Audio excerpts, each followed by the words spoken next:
Most dangerous job number 1, being a rapper. So how hard do you think it is to protect a rapper then? What's it like coming from where you come from and making it out of where you're from as well?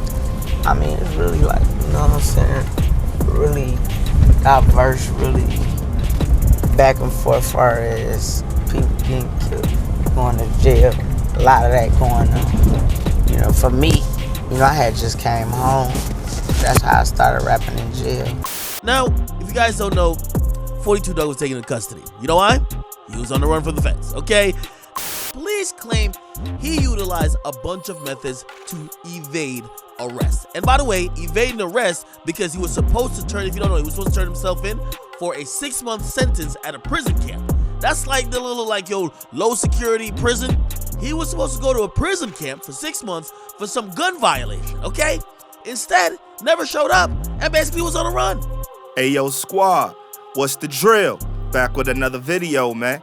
You know, Dion Marquise Hayes, aka 42 Dugg, is a rapper that might be famous all around the world today, but he didn't start off that way. He literally started at the bottom. The man learned how to rap when he was in solitary confinement weighing 100 pounds, with no real hope left in the world. You think when somebody starts at the very bottom, they do whatever they possibly can to stay on top, far away from where they began, but it seems like with 42 Dugg, that ain't how he wanna live, because he keeps landing into trouble. Today, we gonna be doing a full rundown on exactly what's been going on with 42 Dugg, how he's ended up in trouble again, and what role Tekashi 6ix9ine may have played in it. So without further ado, let's skip the play and get down to business. To get to the present, we have to reel it back to the past. All the way back when 42 Dugg was still a teenager. He was born in the mid-90s and grew up on the streets of Detroit, where life was not easy by any means. It's not surprising that he ended up falling in the wrong crowd while he was out there. But most are surprised to hear when he first got arrested, he was just a youngin', and his arrest was for carjacking and being strapped while doing it. Soon after the carjacking, he was caught and arrested. At first, he was sentenced to 4 years in prison, but while he was there, he got into a major fight with another inmate and had another 2 years added to his sentence. Not only that, but he was even sent to solitary confinement twice. He explained how hard it was going through solitary confinement in the past, saying, "I would only be there 30 days at a time and only eating breakfast. I used to get out of that joint being 110 pounds. I didn't like any of the food. I would have days where I only ate 1 cookie a day. A teenager forced to survive on nothing but a cookie? Now that's the bottom." But it was the bottom where he learned the key skill that got him to the highest point in his life, to rap. His inmates that would be in solitary confinement with him taught him how to rap, how to form his words into cohesive sentences. They'd be locked up alone for 23 hours every single day, and they spent time teaching him. And he absorbed all that knowledge like a sponge. By the time he got out at 22 years old, he was an expert. Soon after being released from prison, he released his first song, The Streets. And it wasn't long before he and Lil Baby began collaborating with songs like Grace, We Paid, and he became a household name. Suddenly, he went from being 15, being arrested off the streets, to being able to buy his own street if he wanted to. He isn't even shy about talking about it. 3 months, dropped near $500,000. F a house, I nearly lost a building. 3 months, dropped damn near $500,000. Fuck a house, I damn lost a building. But even then, it was as if he was trying to keep himself grounded, and with releases like Judge Please, that was clear. To the world, it seemed like he was one of those people that had somehow finally made it out of the hard life. But little did we know that behind all that success was still the person that got caught carjacking and went to jail.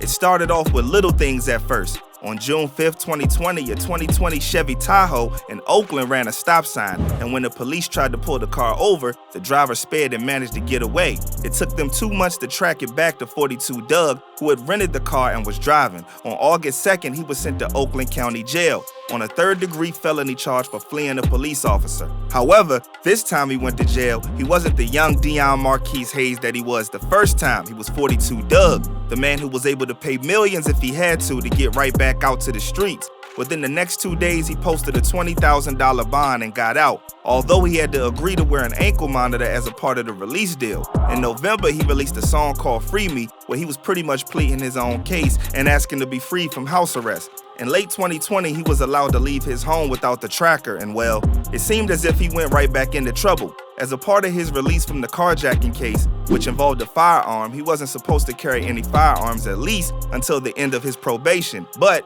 in late 2020, it was found that he had been to a shooting range with a strap, and there was photographed with evidence. The proof was so strong that 42 Dugg pled guilty to the charges in November 2020 and was sentenced to another 3 years probation along with the $90,000 fine. So he was on thin ice to say the least. But it was as if every time he had a brush with the law, he become that much more confident in breaking it. At the beginning of 2021, he tested positive for having multiple opioids in his system and for obstructing law enforcement. At this point, he had overstayed his welcome in the outside world and was sentenced to 6 months in a federal prison camp and was supposed to report on site on April 12th, but he never showed up. Not only that, but he was apparently starting to get more and more dangerous. On the 24th of March 2022, multiple women released a statement saying he had held them hostage at a Miami hotel. One of the women released photos along with a statement caption, "This is what your favorite celebrities do behind closed doors. This is not a joke." The woman filed battery charges against the rapper but took them back later on. For the next couple of months, 42 Dugg continued to avoid the law enforcement by staying a little elusive about where he was and what he was doing. While he was still putting out music, he was still on social media and was still getting into feuds of his own. At the start of April 2022, rapper Tekashi 6ix9ine, born Daniel Hernandez, uploaded a video where he was messing with a Lil Durk lookalike, making him wear a jacket with King Von's face on it. Like that, that's what we gotta do, bro. It's got bro the jacket. You know what I'm saying? Even though he doesn't mention 42 Dugg, Dugg was still bothered by the fact that he just ambushed someone like that and released a statement on Instagram. It was a clear dig at 6ix9ine, one that he didn't take lightly. He went live on Instagram and talked about how he does not appreciate the elusive comments. 42 Dugg talking about, yo, bro, when I see, yeah, go ahead, you can take a picture. I said 42 Dugg talking about, yo, if niggas see niggas, like using other niggas, yo, 42 Dugg, I will smack the shit out you, bro. I will smack fire out you, nigga. You'd think it was all just two rappers going at each other and it would just die down. But no, 42 Dugg responded to his challenge and said, "I want to fight for $500,000. Cash, come to Miami tomorrow, let's fight for $500,000. I don't care if you set me up. I want to be set up for the money. Miami, fight me." 6ix9ine took that 42 Dugg no longer wanted to fight and said, "Don't be making excuses now. Don't start with the, oh, he's trying to set me up. Oh, he's trying to trick me. Oh, blah, blah, blah. With your consent and my consent, it's all good. Pull up." Instead of going to a brawl, 42 Dugg decided to use that as an opportunity and made a diss track instead on his Instagram and said, "I'm not going back and forth with no rat B."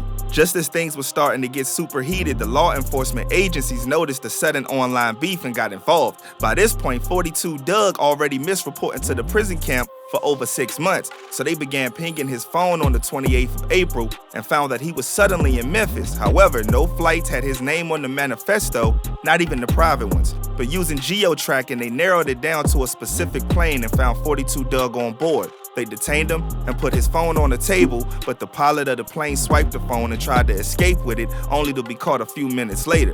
42 Dugg was arrested on the 6th of May 2022 with 2 extended magazines, Glock firearms with 30-round capacity on him. What the police found insane was the fact that he was able to get on a private plane with a pilot willing to fly an unnumbered flight where he is not included on the flight's manifest. The detective summed it up by saying, "That's not an accident, that's not happenstance." 42 Dugg has a little too much power now and he's able to use it to get out of trouble almost every time since his initial release. But considering the circumstances, he was found this time. It's almost certain that he's not really going to get out of this one very easily. Can you believe that 42 Dugg made it from the bottom only to somehow land right back there again? The rapper is now facing 5 years in prison, which is around the same time he spent locked up when he was a teenager before his massive career began. Will he make it out of this one being as successful as the last time? Will he crash and burn? Or will he be able to avoid the whole thing altogether? We'll just have to wait and see. And there you have it. Thanks for kicking it with your boy. Appreciate the love and support. Be sure to like, subscribe, and comment about how you feel about 42 Dugg's latest troubles. We'll be sure to keep you updated with the latest information. You know how we do. In the meantime, I'll catch y'all when I spin back round for the next vid. And remember, stay smart, stay alert, and stay real. I'm out, y'all.